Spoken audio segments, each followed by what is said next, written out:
placa ela é dimensionada. Aí tem uns gênios aí da eletrônica que acham que eles são mais inteligentes do que o cara que projetou a placa. Não, porque o cara fez errado aqui. Pô, o cara projetou a placa, fez milhões e milhões de testes, botou numa linha de produção para vender pro mundo todo e ele errou e tu que é o certão da parada, tu que tá sabendo como é que funciona esse negócio. Boa tarde, pessoal! Sejam todos muito bem-vindos a mais um episódio do podcast Climatrônico. Aqui nós tratamos as principais questões da sua jornada para se tornar um climatrônico, ou seja, é o cara que fatura entre 2 e 5 mil reais por mês com manutenção de ar-condicionado sem precisar instalar nenhuma máquina de ar-condicionado. Eu sou Yara. Eu sou Lawander. E o tema de hoje é: o que as placas eletrônicas de ar-condicionado têm em comum? A gente sempre está tentando mostrar para vocês aqui que a manutenção eletrônica não é nada de outro mundo, como muitos de vocês pensam e como a grande maioria da população brasileira pensa, né? Que é um negócio assim de outro mundo. A gente sempre está tentando facilitar e um dos motivos que a gente fala isso é porque as placas eletrônicas elas têm algo em comum, né? Mas, primeiramente, para quem está chegando agora, a gente sabe que tem algumas pessoas que estão chegando aí por aqui agora, que não entende muito sobre esse mundo, né? Então, primeiramente, queria que Lawander começasse dizendo onde que fica a placa eletrônica do ar-condicionado. Vamos lá, você bate o olho no ar-condicionado, você só vê a carenagem dele, né? Você só vê a frente dele ali, a carenagem. Você não vê placa nenhuma. No máximo você vê um LED ou um display ali que aparece para você na evaporadora, aquela parte que fica de dentro. Só que, tanto naquela parte que fica dentro do ambiente, tem a placa eletrônica ali, que é responsável por todo o funcionamento da parte interna, quanto se ele for inverter, e alguns convencionais até, vai ter uma placa lá no condensador, na parte de fora, que coordena tudo que está ali fora. Tem vários acionamentos, vários periféricos. Na parte de dentro, por exemplo, tem ventilador, tem aquele alertazinho que faz aquele movimento, né? Ali tudo é controlado por uma placa eletrônica. Já na parte de fora tem compressor, tem um ventilador da condensadora. Tudo isso é controlado também por uma placa eletrônica, tá? Então, ela fica escondida dentro do equipamento, mas tanto na parte de dentro do ambiente, quanto lá na parte de fora do ambiente, tem a placa eletrônica que é responsável por todo esse funcionamento ali do que você vê, né? Você vê a carenagem e vê que sai ar. E vê aquela flapzinha funcionando. Quem faz sair o ar? O motor. O motor é acionado por quem? Pela placa. Quem é que abre a aleta? É o motorzinho também, motorzinho de passo. Quem é acionado por quem? Pela placa eletrônica. Quem faz lá? O compressor que está lá fora. Quem é acionado por quem? Pela placa eletrônica. Então, enfim, todos os acionamentos ali. Ela é o cérebro da coisa ali. Está escondida, mas sem ela a máquina não funciona. Basicamente ela vai receber as informações externas, né? Que são os sensores que ficam fazendo esse monitoramento, ficam medindo. As informações que você envia pelo controle para ela também, né? Cada botãozinho ali do controle tem uma funçãozinha que você envia para ela. Ali uma informação dizendo o que você quer. Você diz, eu quero que o ar-condicionado fique na temperatura tal. Aí tem um sensorzinho que fica medindo a temperatura do ambiente. Essas informações, elas são enviadas para quem faz o controle de todo o sistema, que é a placa eletrônica, e é ela que toma as decisões de ligar ou desligar os outros periféricos de saída, né? Os motores e tananã, que lá onde falou. Então, basicamente, essa é a função dela, né? E nós sabemos que existem vários modelos de ar-condicionado, de várias marcas, inclusive, né? Eles têm realmente alguma coisa em comum? Os modelos ou as placas? As placas, né? No caso, as placas. Vamos lá. A Yara bem citou os periféricos. Os periféricos, eles não fogem muito do padrão. Tem que ter uma turbina no evaporador. Tem que ter os sensores para tirar a informação. Tem que ter um motor de passo para abrir a aleta. Senão, o cliente não vai... Você usa o teu ar-condicionado, tu não vai lá e abre na mão. Se você tiver com defeito, né? Mas, naturalmente, não abre. Tem que ter um compressor. Tem que ter um motor da condensadora, o ventilador da condensadora. Tem que ter os sensores lá do condensador. Então, como esse sistema segue essa lógica, esse padrão, tá? As placas eletrônicas, embora sejam diferentes entre si, mas seguem lógicas de circuitos parecidas. Então tem que ter um circuito para acionar o motor da evaporadora. Tem que ter um circuito para acionar a aleta que abre o flapzinho que sai o ar. Tem que ter uma plaquinha de receber o sinal do controle. Tem que ter um sistema para acionar, um circuito para acionar o compressor. Tem que ter um outro circuito para acionar o motor. Se tiver válvula de expansão, tem que ter um circuito para acionar a válvula de expansão. Tem que ter um circuito de leitura dos sensores. Então, são circuitos bem parecidos, que seguem lógicas de estruturação parecidas, tá? São iguais? Iguais, irmãos gêmeos? Não. Porém, a estrutura é a mesma. Eu, como ser humano, olha a analogia que eu falei aqui agora. Eu, como ser humano, tenho uma cabeça, 2 braços, 2 pernas e um tronco. A Yara, como ser humano, tem uma cabeça, 2 braços, 2 pernas e um tronco. Eu sou igual a Yara? Não, somos completamente diferentes. Mas temos estruturas, né? Essas estruturas que eu citei aqui, parecidas. Então, para eu andar, eu executo um movimento. Para a Yara andar, ela executa o mesmo movimento. Tá? Para eu me levantar dessa cadeira, eu executo o movimento. Para ela se levantar dessa cadeira, ela executa o mesmo movimento. Então, para partir um compressor numa máquina de ar-condicionado, a placa tem que ter um apanhado de informações, sensores e periféricos que fazem aquele compressor rotacionar. Em qualquer máquina que tenha um compressor inverter. Se ela vai ter 4 sensores, 2 sensores, 1 sensor, vai ser a peculiaridade de cada uma. Mas a lógica, os circuitos para acionar cada um desses, tende a seguir o mesmo padrão. Tá? Tem a seguir uma lógica parecida. Vamos dar um exemplo de placas? Bora! Para quem nunca viu uma placa eletrônica, eu vou trazer aqui alguns exemplos. E eu não vou nem dizer as marcas por enquanto, mas tu que nunca viu uma placa não conhece.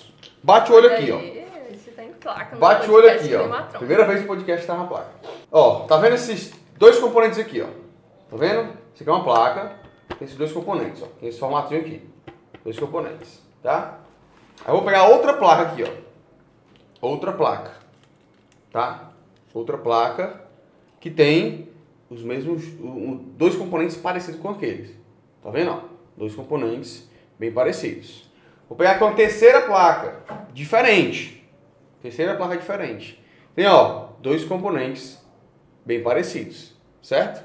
Então eu tô aqui com 2... maiores que os outros. Tem uma diferença de tamanho um pouco, mas 2 componentes e 2 componentes, tá? Eita, tem um ali no chat dizendo, essa é da Caia, essa é a da Samsung. Aí, você manja. 2 componentes que compõem um circuito. É muito conhecido por vocês, né? Os capacitores, tá? São muito conhecidos por vocês. Já vou citar outro componente muito conhecido por vocês. Capacitores. São placas diferentes, de marcas diferentes. Mas tem os 2 componentes, ambas têm 2 capacitores grandes. Todas as 3 têm 2 capacitores grandes. Que capacitor grande é esse? Eu vou te dar um apanhado do circuito. O capacitor grande, ele é o capacitor de potência responsável por manter a tensão de funcionamento do compressor. Vou repetir. O capacitor grande é o capacitor de potência, que ele é responsável por manter a tensão de acionamento do compressor. Tensão utilizada para fazer o compressor rotacionar. Essas 3 placas são 3 placas de condensadores, tá? São 3 placas utilizadas em condensadores. Então, nelas, elas são necessárias para partir compressor. Uma das principais funções dela é partir o compressor. Então, se estão 3 placas diferentes, de 3 modelos diferentes, mas cada uma delas é responsável por partir o compressor, então elas têm que ter esses 2 capacitores grandes de potência para manter a tensão a partir do compressor. São iguais? São não. Ela bem frisou que são tamanhos diferentes. Então são valores diferentes, mas são capacitores de potência. Fazem parte do circuito de potência da placa do condensador. Tá? Outro componente, eu tenho aqui, olha aqui, esse componentezinho aqui, aquele aqui, 2 faixinhas. 2 faixazinhas aqui, marronzinhas. Aqui um componente, tá? A outra aqui, não tem nenhuma faixa, mas tem aqui um componente, bem parecido, E a terceira? Tá aparecendo no YouTube também? Tá aparecendo no YouTube. A terceira tá aqui, A terceira tá aqui, Aqui o sensor. Tem uns cabos na aqui, frente. Pronto. O mesmo componente aqui, Tá? Que componente é esse? O fusível, tá? Esse aqui é um fusível. O fusível, componente De novo, 3 placas diferentes, mas ambas têm o fusível. O fusível é um dispositivo de proteção contra sobrecorrente. A corrente se elevou, ele impediu o funcionamento ali. Porém, ele é o mesmo, ou mesmo bem parecido, tá? Ele faz parte, compõe o circuito de alimentação da placa eletrônica. Ele compõe o circuito de alimentação da placa eletrônica. Então ele faz parte desse circuito. Essa placa tem que ter uma alimentação? Essa da Samsung? Eu estou apontando e não estou mostrando. Né? Essa placa tem que ter uma alimentação? Tem que ter uma alimentação. Se ela tem que ter uma alimentação, como proteção, tem que ter um fusível. Tá? Essa aqui, alimenta, chega a tensão nela? Chega 220 volts nela. Chega 220 volts nela, tem que ter ali um fusível de proteção. A outra placa, tem alimentação nela? Tem. Tem um ciclo de alimentação? Tem. Então tem que ter aqui um fusível para proteção dessa placa. E assim vai. Toda placa tem que ter alimentação, né? Toda placa tem que ter alimentação. Então, naturalmente, toda placa espera-se que tenha um fusível lá. Tá percebendo que tem uma composição lógica? É o mesmo fusível? Não. É o mesmo valor de fusível? Também não. Eram os mesmos capacitores? Não. É o mesmo valor de capacitância? Também não. Mas são circuitos parecidos. São circuitos que seguem a mesma lógica de funcionamento. Show de bola. Então vamos se prender aqui ao fusível, certo? Bora. Ao fusível. Vamos utilizar só o fusível aqui de exemplo para a gente poder conseguir explorar um pouquinho mais. Fusível. Qual a função do fusível numa placa eletrônica? Vamos lá. O fusível é um fiozinho bem fininho que fica em encapsulamento vidrado ou fosco, tá? A estrutura dele é Isso aqui trilha, é o fosco, né? É o fosco.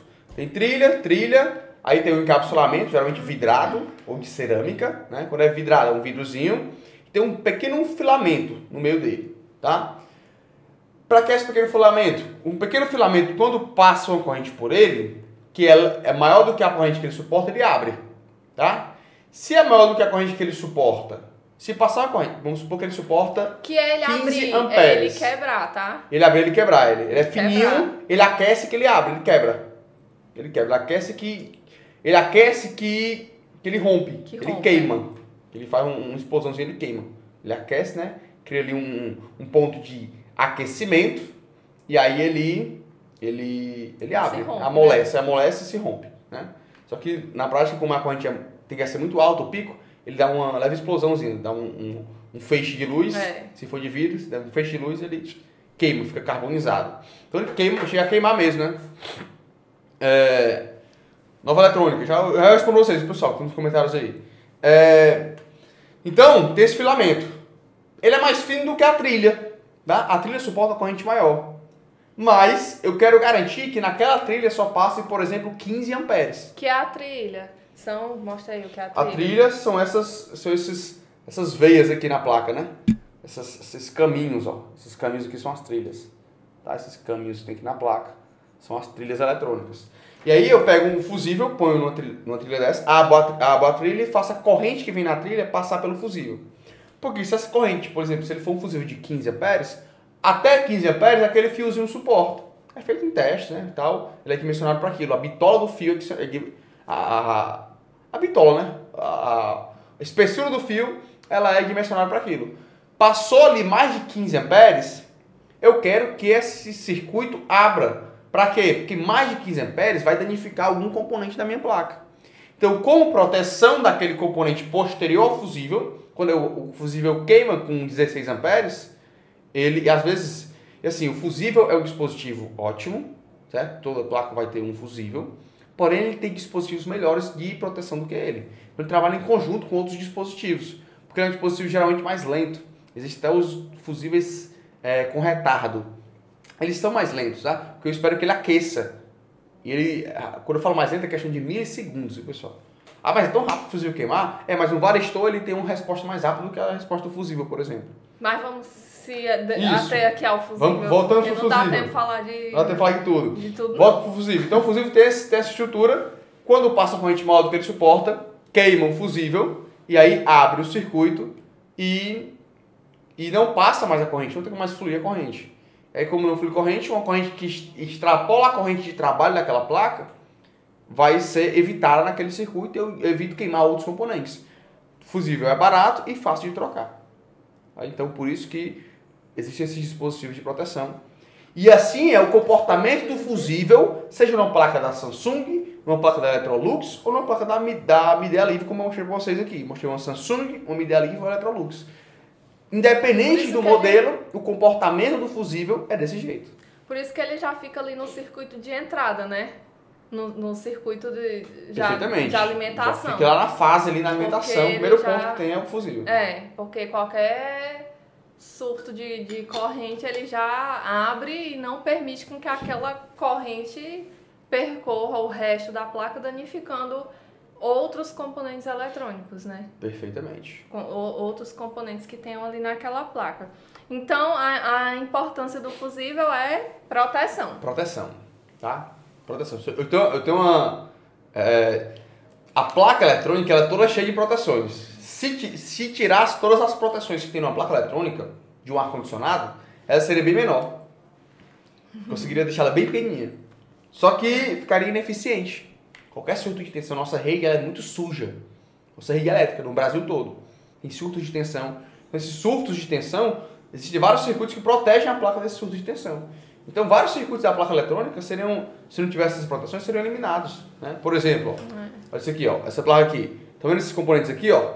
Tudo isso aqui é filtragem. Tudo isso aqui é só para evitar que tenha chegue um surto de tensão nos capacitores que eu mostrei para vocês. Então, se eu quisesse eliminar essas proteções, isso aqui tudo ia embora. Tudo ia embora. Entendeu? Então, como eu digo, tem vários componentes da placa, é só proteção. Está lá para dar robustez à placa. Quanto mais protegida ela é, mais tempo ela dura, né? Mais robusta ela fica com as intempéries do dia a dia, esses surtos de tensão, um raio próximo, enfim. Faltou energia, umidade, voltou energia, perfeitamente, né? faltou energia, quando volta dando um pico. É aquela história dos pais da gente que quando falta energia tira os aparelhos da tomada. É verídico, viu? Explica aí, por quê? Curiosidade, no meio da live. Tem que tirar da tomada porque quando volta, geralmente volta dando surtos de pico de tensão. E quando volta dá um pico de tensão e queima os eletrodomésticos, né? Então, por isso a gente tem que esperar voltar, estabilizar. Estabilizou, agora eu ligo tudo. Porque tende a evitar esses surtos de pico de tensão que pode danificar os equipamentos eletrônicos, principalmente. Show de bola. E aí, qual é a importância de eu saber todas essas informações que foram faladas aqui agora? Então, eu tava... Né? Porque é importante. Tem gente que acha assim que é um fusível, beleza. Eu tava até conversando com meus alunos ontem sobre isso, né? A gente estuda eletrônica, entende a eletrônica, né? Pegar a lógica da eletrônica, estrutura uma base eletrônica, para entender que toda placa tem reparo. Agora você viu. Para quê? Para no final ganhar dinheiro. 2 a 5 mil por mês, como a gente fala, que a gente vai ensinar no treinamento 5K para vocês, como fazer isso, como chegar nesses patamares. Porque eu entendo que quanto mais eu entendo da eletrônica em si, mais eu estou apto para reparar placas eletrônicas. Mais rápido eu consigo reparar, mais rápido eu consigo dar um diagnóstico. Então, entendendo o funcionamento de cada componente, eu perco medo das placas eletrônicas. Independente de eu ter conhecido a placa ou não, de eu ter visto, eu já vi essa placa alguma vez, o colega colocou o nome dela, né? Mas se eu não tivesse visto, em algum momento da minha carreira, eu nunca tinha conhecido essa placa. Teve um dia que eu peguei ela pela primeira vez. Eu já sei que é a placa da Samsung, conheço vários circuitos dela, mas teve um começo que eu peguei ela e não sabia nem que placa era essa. Talvez você bateu ali aqui e não sabe nem que placa é essa aqui. Tá. E você não saber que placa é essa, beleza. A maioria da população não conhece o que é isso aqui. Porém, quando você tem base, quando você conhece o componente, sabe como testar, sabe como analisar, conhece o que é cada componente, tem artifício, tem caminho, tem metodologia para identificar os componentes, independente de se eu conhecer essa placa ou não, eu vou conseguir dar um diagnóstico, eu vou conseguir fazer uma análise, eu vou conseguir verificar o funcionamento, um possível defeito. Né? Então, saber desses componentes vai diferenciar se tu é um cara que consegue reparar num tempo hábil para ganhar dinheiro com isso, ou se tu é um cara que é só trocador, que vai ter trabalho, que vai achar que placa eletrônica não é para todo mundo, tem que ter um dom, eu não consigo, não é para mim, e é muito trabalho por pouco dinheiro. Entendeu? Então, saber essa base da eletrônica é o que diferencia ali. Essa base é que faz você até jogar em outros campos, né? Até jogar em outras áreas. Porque a eletrônica é uma só. A eletrônica é uma só. E até mesmo uma placa dessa aqui, por exemplo, você... Mostra aí, Londres. Quando você pega uma placa dessa aqui, por exemplo, o exemplo do capacitor que ele falou, né? Tem outros capacitores aqui na placa, ó, em outros circuitos. Mas facilmente, ele sabendo o que é um capacitor, sabendo que é a função qual é a função no capacitor, facilmente ele enxerga. Às vezes a gente olha assim e vê, ixi, tem um monte de coisa, um monte de componente. Mas são vários componentes, são vários os componentes, mesmos componentes, só que dimensionados, valores né, de diferentes. valores diferentes. Então, tem vários capacitores aqui, ó. Exatamente. Menorzinhos, Menores e tal. né? Porque estão em outros circuitos com potências diferentes. Mas são capacitores também. Assim como a gente vê esses azulzinhos aqui, ó. Né? Se repetindo aqui em alguns outros pontos da placa. Então tem uma repetibilidade. Isso que viabiliza, até brinquei com o aluno meu direito, disse, no evento que a gente fez agora recente com nossos alunos, eu dizendo que se toda placa, todo defeito fosse extremamente difícil, a minha empresa não se sustentaria. Então tem os defeitos fáceis, tem os defeitos mais complicados, tem os medianos. E assim a gente vai jogando, vai entendendo, e assim a gente vai vivendo, vai ganhando dinheiro com manutenção. Vai vivendo da manutenção eletrônica, tá? Na climatização. Porque tem umas coisas que são mais simples, tem umas coisas que são mais complicadas, você vai aprendendo. E quanto mais você conhece, mais simples se tornam os defeitos. Como já diria o Ernesto, o defeito bom é o defeito sabido. Você já conhece. Você já conhece o defeito, você consegue ser rápido no reparo dele. Beleza. Posso substituir um fusível de 3 amperes por um de 8 amperes? Então, não. Nem por um fio. Pois é, eu ia chegar nessa aí. Nem por um fio. Brutossauro, não faça isso. Por quê? Se alguém já tiver substituído um fusível por um fio aí, por favor, não precisa se acusar. Eu sei que vocês já fizeram isso. Eu conheço vocês, tá? Não façam isso. Você vai Por entender quê? o porquê que você fez errado. Porque, ó, vamos lá. A placa ela é dimensionada. Aí tem uns gênios aí da eletrônica, os gênios da eletrônica aí no mercado, que acham que eles são mais inteligentes do que o cara que projetou a placa. Tá? Não, porque o cara fez errado aqui. Pô, o cara projetou a placa, fez milhões e milhões de testes, botou numa linha de produção para vender para o mundo todo, e ele errou, e tu que é o sertão da parada, tu que tá sabendo como é que funciona esse negócio. É sério isso mesmo, né? A gente escuta isso no mercado, tá? Já ouvi. Eu não gosto de me mexer na originalidade do equipamento. Eu, Lawanda, não instruo e não gosto de fazer isso. Já fiz?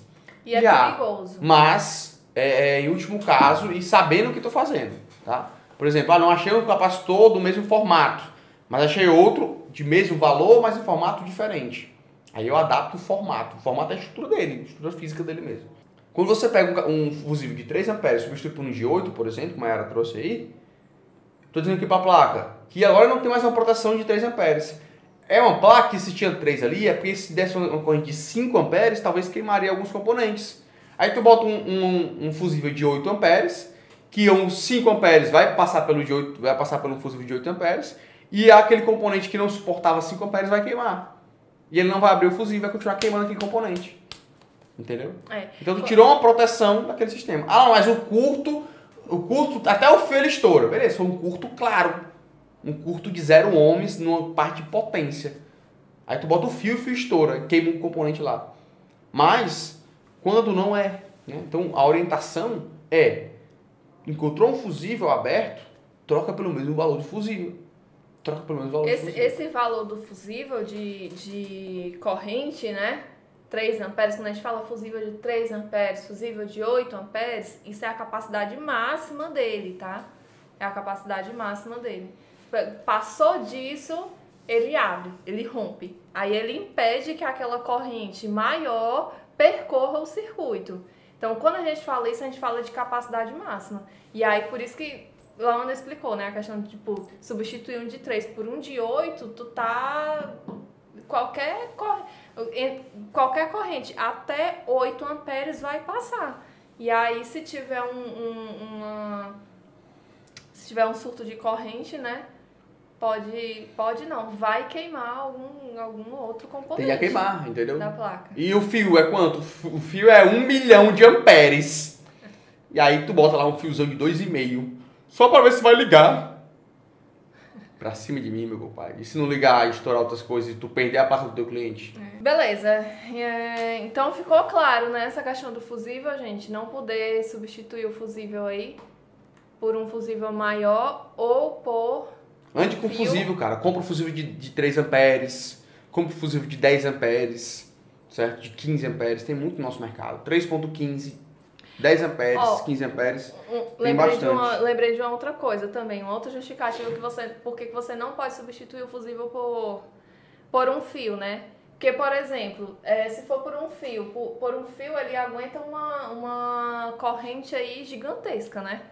Um fio. E aí, se o problema for interno, se o que estiver causando essa corrente maior for algum problema interno, alguma coisa na placa que esteja puxando essa corrente, o que é que vai acontecer? Quando puxou aquele componente ali, estourou, começou a puxar, né? Mais corrente da placa. Aí o fusível abre, protege a placa. Quando tu tira aquele fusível e substitui por uma corrente, essa corrente ela vai percorrer. Aí tu pode gerar um problema maior. Por quê? Porque ela pode acabar, como é interno, vai puxar a corrente de novo, né? E essa corrente ela pode queimar um micro, por exemplo. Queimar um IPM, queimar outros componentes que são mais caros na placa. Então tem que tomar cuidado com isso aí também, viu? Próximo professor da eletrônica de automatização. Esse lado da eletrônica ninguém conhece, né? Como assim? Esse lado de ser parecido, a gente ter essas semelhanças no circuito, ótimo. Ter componentes repetidos. Perfeito. O cara acha que a Samsung... o cara na minha cidade só repara a Samsung. E o cara tá falando de componente, ele conhece os bisus da Samsung. Aí ele bate o olho em outra placa, aí ele fica perdido, porque ele não sabe os bisus dessas daqui. Ele não tem essa base. Isso eu estranhei quando eu entrei no mercado. Foi uma questão que eu estranhei bastante, porque eu aprendi que a eletrônica é uma só. Me ensinaram a eletrônica de uma maneira... que a eletrônica é uma só. Desenvolvi meus próprios métodos entendendo que a eletrônica é uma só. Então, quando eu bato o olho numa placa da Fujitsu, da Samsung, da Electrolux, da Sprint, da Midea, eu consigo enxergar como sendo uma placa eletrônica que tem esse funcionamento que eu trouxe, essa visão que eu trouxe para vocês aqui hoje. Quando eu fui pro mercado, comecei a bater papo com a galera que reparava, que tinha alguém conhecido que reparava, vieram esses feedbacks. Na minha cidade tem um cara que só repara essa marca. Outro cara só repara convencional, outro cara só repara não sei o quê. E eu fui querendo entender, né? Isso como assim? Não faz sentido na minha cabeça. Mas aí eu fui mais a fundo, conhecendo e tudo mais, eu vi que porque os caras foram construídos nessa padrão de bizu, nesse padrão de dicas, né?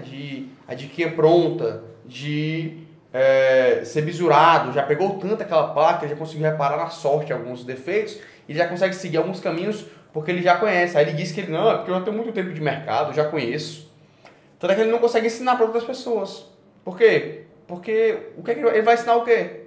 Ele vai ensinar o que, tem que passar, tem que pegar 100 placas dessa, com defeitos, só esse modelo, tem que pegar um cliente que tem 100 placas dessa e vai tentar reparar, na sorte. Vai trocando até acertar. Quando acertar, tu anota. Acertei esse daqui. Quando der erro de sobretensão, eu troquei o capacitor e deu certo. Puf.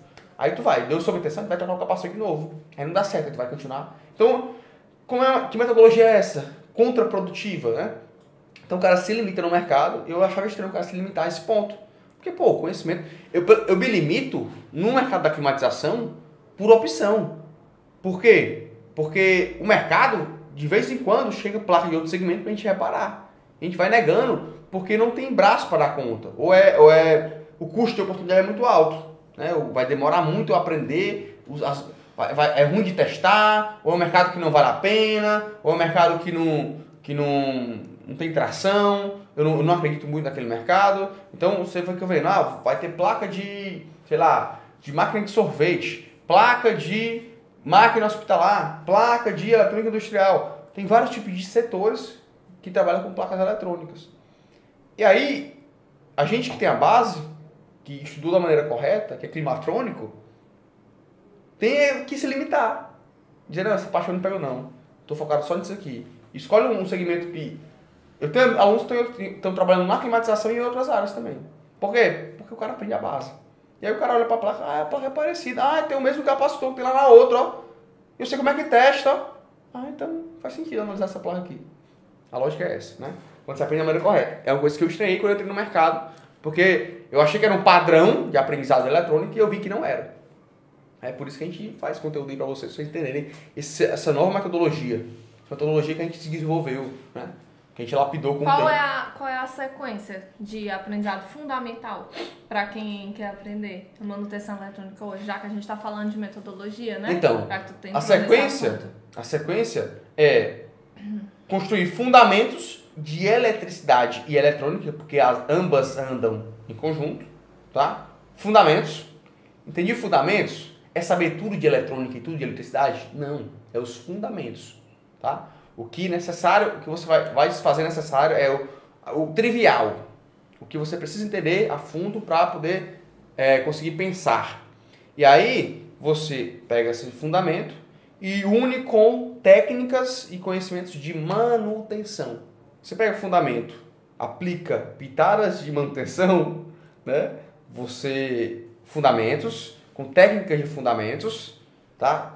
Aí entrega a manutenção em cima dos fundamentos, a manutenção eletrônica, né? O que faz evoluir na manutenção eletrônica, e se forma um profissional capacitado para qualquer placa eletrônica, mesmo que ele nunca tenha visto. Então pega o fundamento, é toda eletrônica? Definitivamente não. Definitivamente não. Tá? Definitivamente não.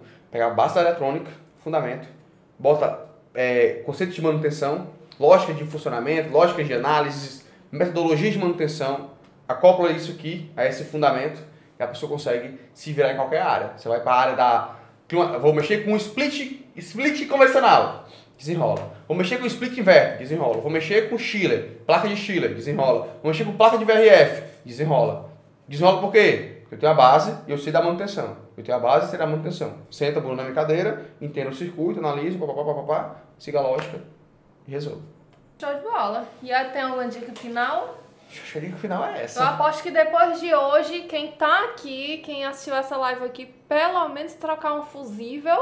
Aprendeu, né? Aprendeu, né? Aprendeu a função do fusível também. Pra que serve um fusível. Perfeitamente. Galerinha, valeu, tamo junto. Um abração. Um abraço, fique com Deus. Valeu. Tchau, tchau.